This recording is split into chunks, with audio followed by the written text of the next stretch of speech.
We have an update coming in with regard to the Enforcement Directorate summons to Arvind Kejriwal, Delhi Chief Minister, who's also Aam Aadmi Party's national convener. Arvind Kejriwal has been summoned with a fourth summon by the ED in the liquor policy scam case. Remember, he has skipped the earlier three summons, which were on 2nd November, 21st December and the 3rd of January. He has said that he's, while always available for and will cooperate with the investigators, but these are politically motivated summons being sent to him. And there are issues and fear of arrest as well. Two of his close aides have already been behind bars for months now over the liquor policy case. Shreya Chatterjee is joining me for the latest on this. Fourth ED summon issued to Delhi Chief Minister Kejriwal. Shreya, is it possible for the Chief Minister, Shreya, to keep saying no to these summons, or with the fourth one, will he have to now attend? How do you think this strategy is going to be, and why fourth summon? Well, first and foremost, if you understand the investigation in the case, there's already an observation by the Supreme Court directly to the ED that within a span of 3 months, they will have to finish the investigation. Now, because Arvind Kejriwal is the convener of the Aam Aadmi Party, and in the initial charge sheet that the ED had filed, they had mentioned the name of Arvind Kejriwal to be one of the person who had FaceTimed one of the accused in the particular case, Samir Mahendru, and asked that Vijay Nair is his man, should be looked upon. It's particularly the reason that ED wants to question him. We're now seeing a fourth summon that's been issued by the Enforcement Directorate. He's been asked to join the investigation on the 18th of January, is what we're learning from our sources in the Enforcement Directorate.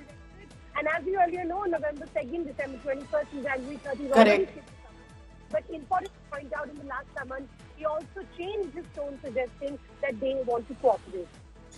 Do tell us about that, Shreya, because it's been very curious. I remember the letters that he had sent earlier were very scathing, called it politically motivated.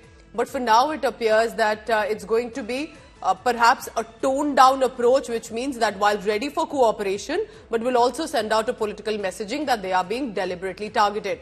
Remember, for now, he had been on a Vipassana earlier, then had headed to Gujarat as well. So he has constantly been in a work mode. But a time when Sanjay Singh, Manish Sisodia, two of his closest aides who had been with him since the beginning, have been behind bars. It's clearly been a low point for the Aam Aadmi Party and for Arvind Kejriwal personally. Let's go across to Shreya for that. Shreya, so tell us, the tone that you're talking about has been very interesting, from a politically motivated, deliberate witch hunt to we're always ready to cooperate. Well, initially, we remember, Pooja, the letter that had actually been sent out by the Arvind Kejriwal in the initial person to summon, that was clearly suggesting that they do not want to cooperate. They also said that the entire summon is not legally tenable. We asked a few questions suggesting that whether the ED is calling him as one of the suspects or as one of the witnesses, or whether because he is the convener of the Aam Aadmi Party. He also very particularly said that this was a witch hunt project that the ED was doing at the behest of the central agencies. But the last summon that we saw, he did not appear. He continued to maintain that this was somewhat down the line, an entire thing that has been curated by the central government. But he also changed his line from the initial two times, suggesting that Arvind Kejriwal and the Aam Aadmi Party is ready to cooperate. The question arises, how do you do that? Because if he continues to evade the summons, it is something that the Enforcement Directorate will be left with two more options. One is appear at his residence and definitely question him. Second is obviously go to the court and seek a non-bailable warrant. These are the two options that they can also explore. But as of now, as we've already reported last time, the ED will stick to issuing summons, and that's exactly what has happened. The fourth summon has now been issued again to Arvind Kejriwal to appear on the 18th of January. Very interesting. Appreciate you joining us, Shreya, this morning for the latest fourth summon sent to Arvind Kejriwal. Will he be attending in person this one?